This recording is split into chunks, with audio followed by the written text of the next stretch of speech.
The greatest battles have been fought. Sukuna has fallen. But if you think Jujutsu Kaisen's story simply ends with victory, you're missing the entire point of what Gege Akutami spent years building. Because the real question isn't what happened during the final battle. It's what comes next for a world that's been shattered, rebuilt, and fundamentally changed forever. Welcome back, sorcerers. Today we're diving deep into the aftermath of Jujutsu Kaisen's ending, exploring what the manga reveals about the future of Jujutsu society, the survivors who must carry on, and the subtle hints Gege left about what this new world actually looks like. This isn't just a summary. This is about understanding the cost of victory and whether the sacrifices made actually changed anything at all. Let's start with the most important revelation. Jujutsu society didn't transform overnight into some peaceful utopia. The manga's epilogue chapters make this abundantly clear. After Sukuna's defeat, the immediate concern wasn't celebration. It was survival. The Culling Game had already fundamentally altered the balance between sorcerers and curses. Thousands of new sorcerers were created, most with little to no training, many with dangerous techniques they couldn't control. The existing infrastructure of Jujutsu society, already crippled by losses during Shibuya and the final battles, now had to manage an unprecedented crisis. Yuji Itadori, our protagonist who bore the weight of being Sukuna's vessel, emerges as one of the few special grade-level sorcerers left standing. But here's what's fascinating about Yuji's position in the new world. He's not celebrated as a hero by Jujutsu society's elite. He's tolerated. The same institutions that wanted him executed, that saw him as nothing more than Sukuna's container, now need him desperately. But trust, respect, those are still conditional. Yuji continues working as a sorcerer, partnering with the new generation. But the manga shows us something crucial in those final panels. He's changed. The weight of everyone he couldn't save, every sacrifice made, every friend lost, it's carved into who he is now. And this brings us to one of the most overlooked aspects of the ending. The new generation. We see glimpses of how survivors like Fushiguro and the younger sorcerers are adapting. Megumi Fushiguro's situation is particularly tragic and complex. After being possessed by Sukuna and forced to witness atrocities committed using his body, including the death of his sister Tsumiki through Sukuna's manipulation, Megumi has to reconstruct not just his sense of self, but his entire reason for being a sorcerer.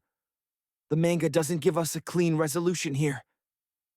Instead, we see someone fundamentally broken, trying to find meaning and continuing forward. The power structure of Jujutsu society itself has been decimated. Gojo Satoru is gone.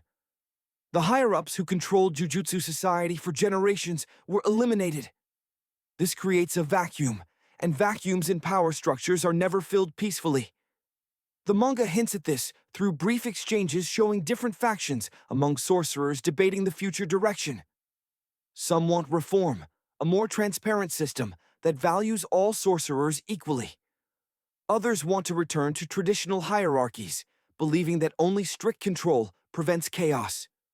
Without Gojo's overwhelming power to act as a deterrent. Without the old guard's established networks, Jujutsu society enters a period of instability. Yuki Tsukumo's research, her life's work on breaking the cycle of curses, becomes critically important here.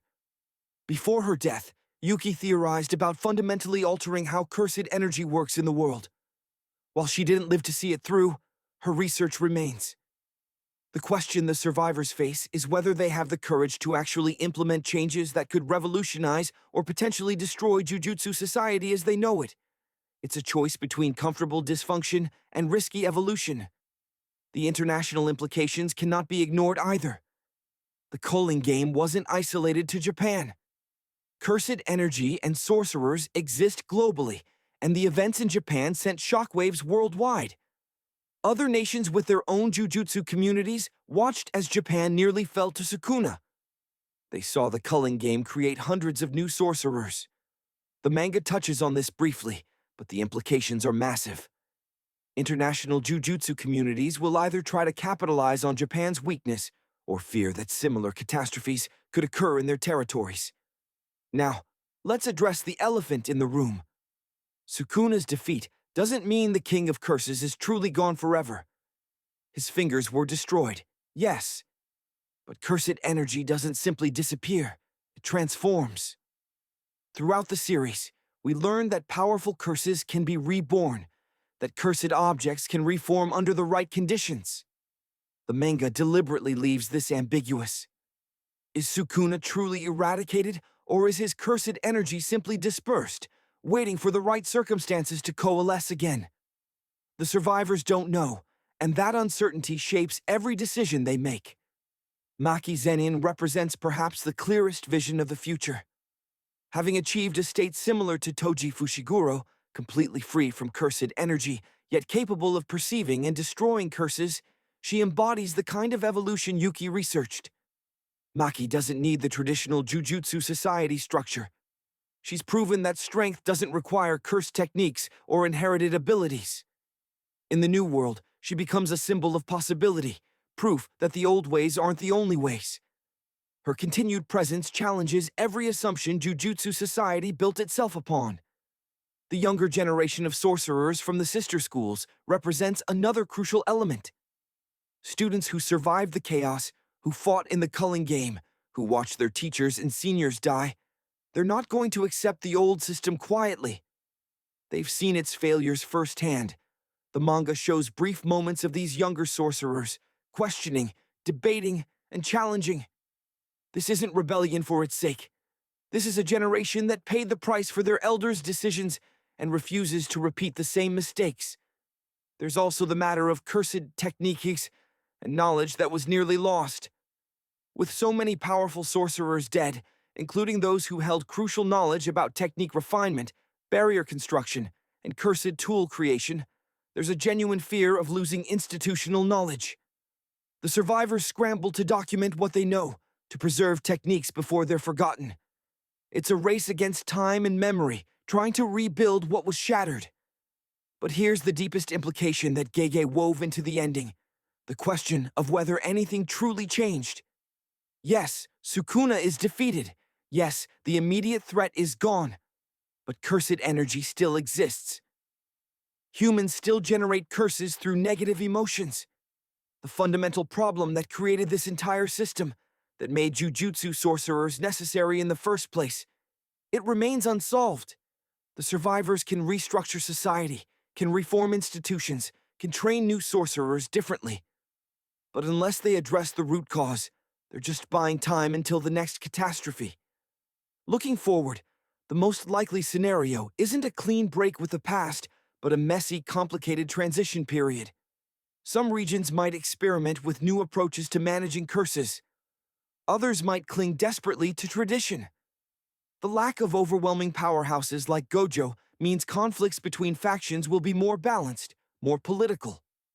Decisions will be made through consensus or conflict rather than one person's absolute power enforcing order. It's simultaneously more democratic and more chaotic. The survivors carry forward not just as individuals, but as living embodiments of what was sacrificed.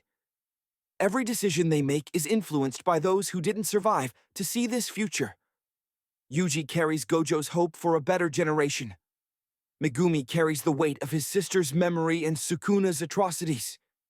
Maki carries the Zenin clan's legacy transformed into something new.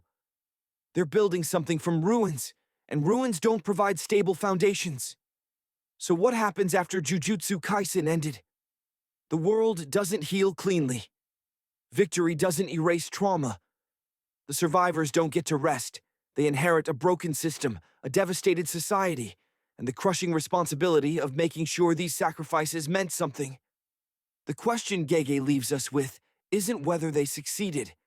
It's whether success was ever really possible, or if each generation is simply trying to survive long enough to pass the burden to the next. And in a world where curses are born from humanity's darkness, maybe that's the only honest ending there ever could be.